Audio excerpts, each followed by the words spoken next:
A mí todavía no me interesa tanto lo partidario, sino lo que está pasando ahora con la economía.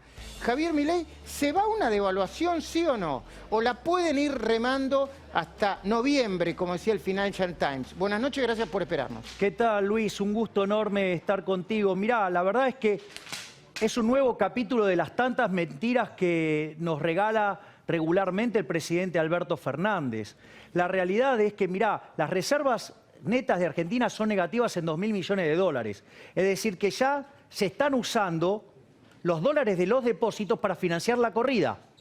No por nada la gente está corriendo contra los depósitos y se está llevando los depósitos en dólares. Y por otro lado... Perdón, el gobierno y el Banco Central no dicen eso, ¿eh? Dice que tienen, no recuerdo ahora la cifra, pero que tienen dólares y reserva para aguantar un tiempo más. Sí, claro, usan los de los depositantes. Hoy Alberto Fernández dijo que no iban a tocar los dólares de los bancos y que se queden tranquilos porque no se va a devaluar. Vos sabés que en marzo del 2001 se votó una ley de intangibilidad de los depósitos y después terminó en el corralito.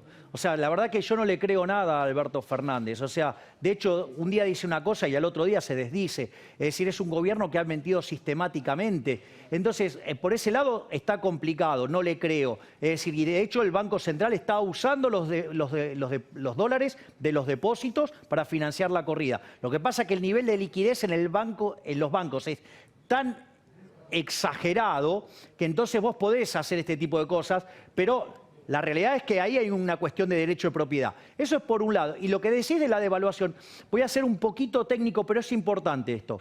Cuando vos tenés tipo de cambio fijo, si la cantidad de dinero queda determinada por la cantidad demandada de dinero, es decir, por lo que los agentes quieren tener. Sí, entiendo eso. Y del lado de la oferta vos tenés reservas y crédito doméstico.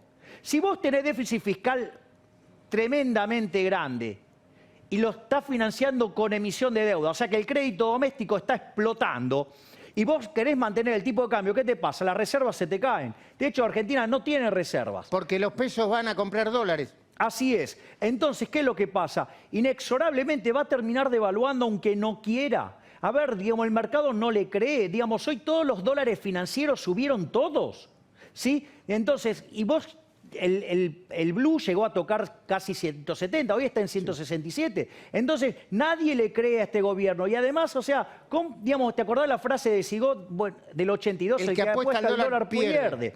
Bueno, entonces vos tenés... Me acuerdo muchas, ¿eh? La de Duhalde, el que puso dólares recibirá dólares. Exacto. Les hablé con el corazón y me respondieron con el bolsillo. Juan Carlos Pugliese. Me acuerdo exactamente. De vos fíjate esto. Argentina tiene una explosión de oferta monetaria como consecuencia del déficit fiscal, más el efecto del déficit cuasi fiscal que tiene que ver con los instrumentos de esterilización, LELIQs y PASES.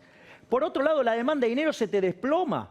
Es decir, ¿por qué te crees que están todos estos controles? Porque nadie quiere tener pesos y encima una caída monstruosa en el nivel de actividad. Es decir, no es que sube el dólar, que suben los precios, en realidad lo que está pasando es que pierde valor el peso. Nadie quiere los pesos, entonces inexorablemente vos vas a tener que todos los precios van a subir. El dólar, como es un activo financiero, sube primero. Pensá que desde que se ganó las PASO Alberto Fernández, se multiplicó por 4 el tipo de cambio. Hablando de los precios, dígame cuando esté Negri, así lo saludo, y me pongo a hablar con él. Hablando de los precios, Javier, hoy se conoció el índice de inflación 2.8, aunque muchas consultoras decían que estaba cerca de 3. Bueno, ponele, digamos, eso, hay cuestiones metodológicas.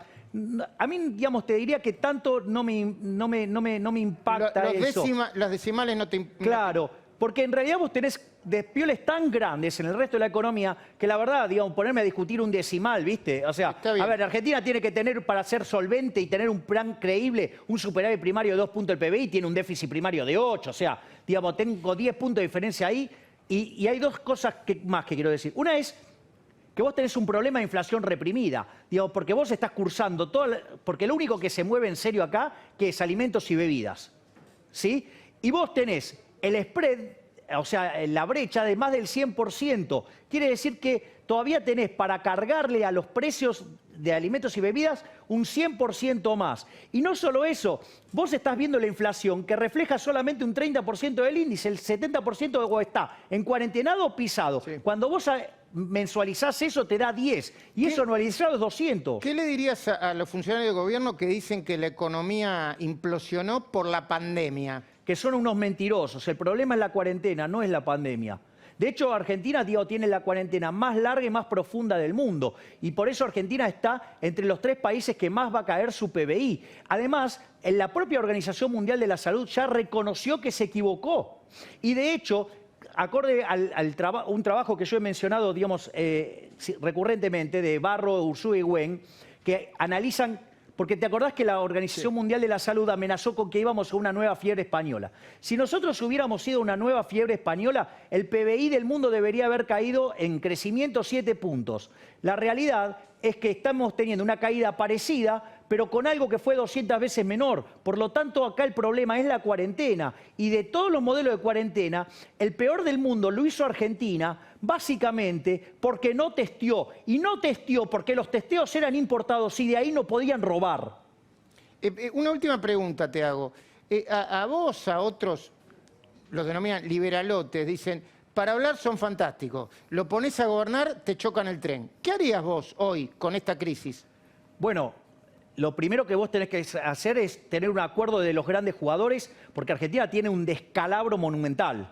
Entonces, vos te vas a tener que sentar con los jefes de bancadas de diputados, con los jefes de bancada de senadores, con los sindicatos, con, digamos, la Corte Suprema de Justicia, con los empresarios, y vas a tener que definir un programa de largo plazo donde unas características son lo que tiene que ver con el programa de corto plazo, que esencialmente tiene que ver en la primera parte es hacer una reforma del Estado que te permita bajar drásticamente el gasto público, poder bajar impuestos y que la economía pueda volver a empezar a crecer. Es decir, vos tenés que, viste que Argentina dice no tiene competitividad. ¿Competitividad qué quiere decir? Que puedas ganar plata, Luis. Y la verdad es que, ¿sabés lo que pasa? Que si vos no bajás la presión fiscal y querés abrir la economía para tener un mayor nivel de bienestar, eso se compensa con salarios más bajos. Y eso no es la salida, porque es insostenible socialmente. Entonces vos necesitás hacer la reforma donde por primera vez en la historia argentina pierdan los políticos. Javier Milei, gracias por estos minutos. Nos vemos en cualquier momento. Siempre es un placer hablar contigo, Luis.